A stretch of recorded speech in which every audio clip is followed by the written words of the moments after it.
Alright guys, so in this video we're checking out the Beta75x HD or DJI version.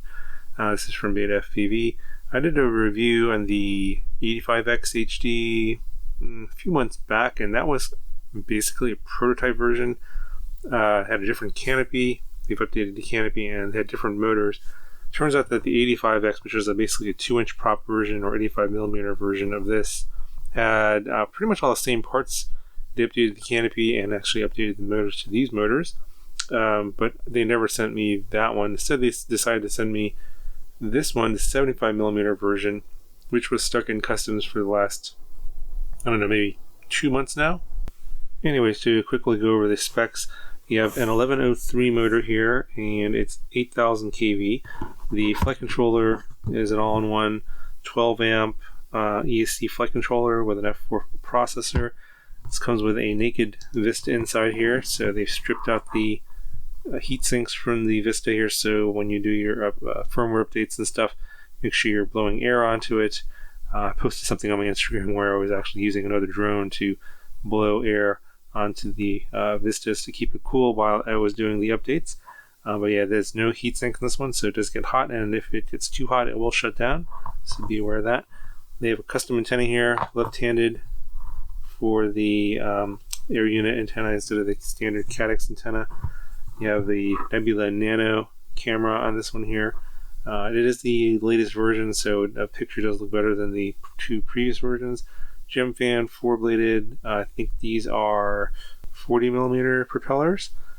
They have an updated frame here, so this 75mm size used to have a different frame. They've gone to a new type of frame here that it appears to be lighter and has less material, but also it seems to be a bit weaker, seen in some other people's complaining about this one being it would break pretty easily. I think it has to do with the fact that they designed this frame for the 75mm whoops that don't have the extra weight of the Vista. So I think maybe they have perhaps used this frame incorrectly, because the extra weight of the canopy here and the Vista system, even though it is stripped down, is a lot of extra weight.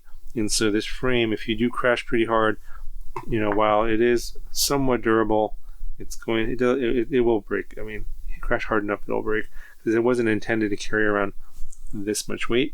It is a little bit flexy, so let's see here.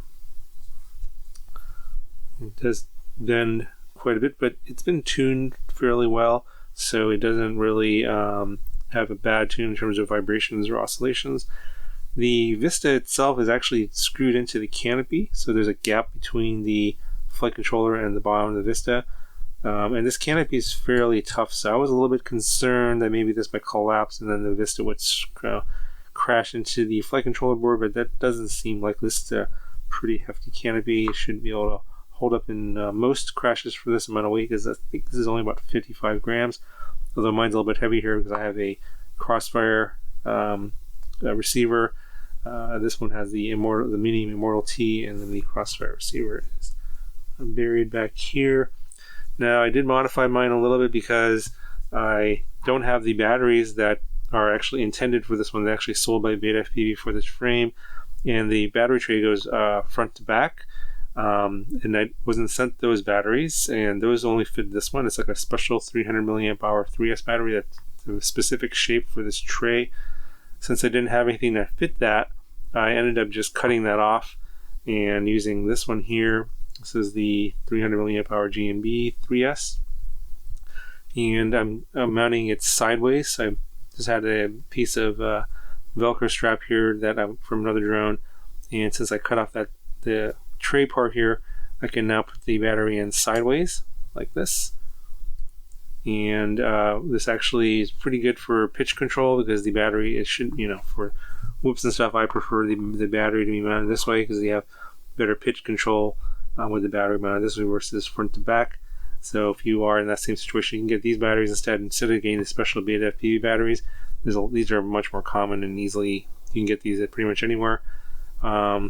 I'll link those down in the description if you're wondering. And then just wrap this battery strap underneath the 2 plastic pieces there of the frame, and then you can just strap it in, and it holds it pretty well. crashed a few times and the battery hasn't come out. And I get roughly 3 minutes of flight time on this 300 milliamp hour 3S. If you go to a bigger 450 3S, you can probably get closer to 5 minutes of flight time. Really depends on how hard you're flying as well. So if you're really doing a lot of full throttle maneuvers and freestyle and racing and stuff like that, your flight time, of course, will be shorter than just kind of cruising around and doing some mild acros. So keep that in mind. Okay, so this is how much it weighs. We're at 57.5 grams, so it's a little bit more obviously because I have the Crossfire receiver version, and then with the 300 milliamp hour LiPo altogether, this is kind of like the, I think what the PID tune is actually tuned for, and it's around 82 grams. If you go to the heavier 450, you're going to probably want to adjust your PIDs a little bit because I was getting some vibrations and stuff on the 450 3S. I think the tune is geared towards this 300 milliamp hour size or weight around this. So a total all up weight around 82, 83 grams is kind of what you're shooting for. And if you're going to go higher, you're going to want to adjust your PIDs.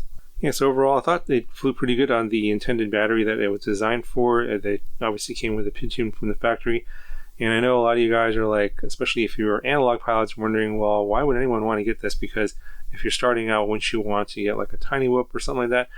And here's some interesting news. I can tell you that a lot of guys now are completely skipping analog altogether and going straight to DJI. And you know, I got news for you guys. This is the entry-level DJI tiny Whoop. I don't know if there's anything smaller than this, a 65 millimeter in a Whoop size with the Vista unit. So for those of the guys that are starting out with DJI, this is the one that they're actually getting. And so I was I was actually getting a lot of questions about this a while back when this first came out from pilots that were considering starting FPV and then actually starting out on DJI immediately, not even starting out on analog, just going right to DJI. And they were wondering if this would be a good starter one. And I wasn't really sure because I haven't had it, but actually now that I've flown it and I have an idea of like what these initial DJI pilots might be looking for, I would say, yeah, this is a good one to start out with. It's an entry level. It's going to get you in the air. It's got decent flight time. It's not the greatest flight time. Just get a whole bunch of these 300 milliamp hour batteries that are fairly inexpensive. And this is basically the tiny Whoop for entry level DJI pilots. And that's why I think Beta FPV made that. I'm probably going to see some more of these in the coming days here. I can't tell you quite yet, but I have got some more of these coming that are similar from other companies. You'll see those in the coming days, so make sure you're subscribed to those to my channel and have notifications turned on so you don't miss those videos. Anyway, here's some flight footage for you. Let me know if you have any questions, and I'll talk to you guys in the next one.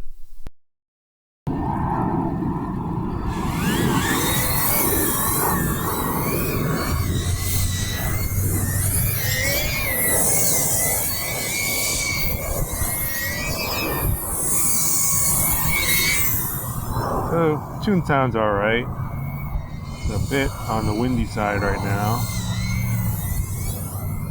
I'm running a 3S 300 milliamp hour, which is the right size in terms of capacity. I'm not sure if it's the exact same weight as the Beta FPV version of the battery that fits the tray, which I don't have.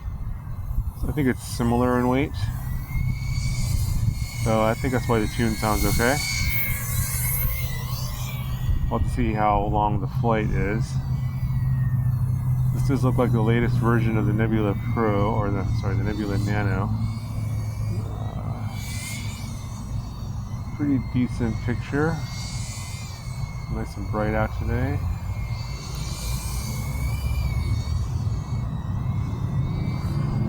Yeah, it's as expected. It's very agile. Flies nicely. You can do rolls and stuff if you want. Almost got a little bit of yaw wash out there, just barely. A little bit of prop wash. Yeah, it doesn't have the power. This battery isn't the greatest. It doesn't really have the power to do those kind of tricks. You can do a little bit. but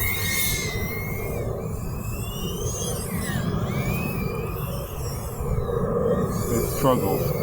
It's the power to weight ratio. It is lighter than the P16, the 1/6 FRC.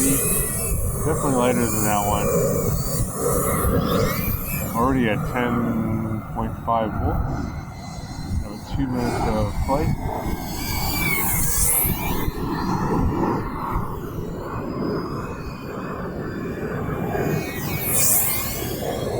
Sure, you can fly fast if you want.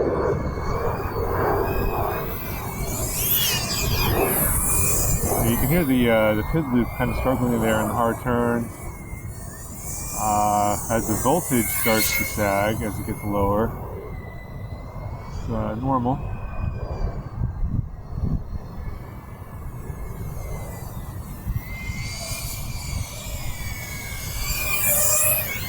So far, nothing out of the ordinary here. Totally everything is as expected. And right there you can see the battery voltage struggles, or it struggles when the voltage is low like that. We're coming at the end of the flight. It's 3 minutes. Not bad. I was expecting less actually, about 2.5 minutes. So we're at 10 volts, so we're at the end of the battery here. Let me know what you guys think.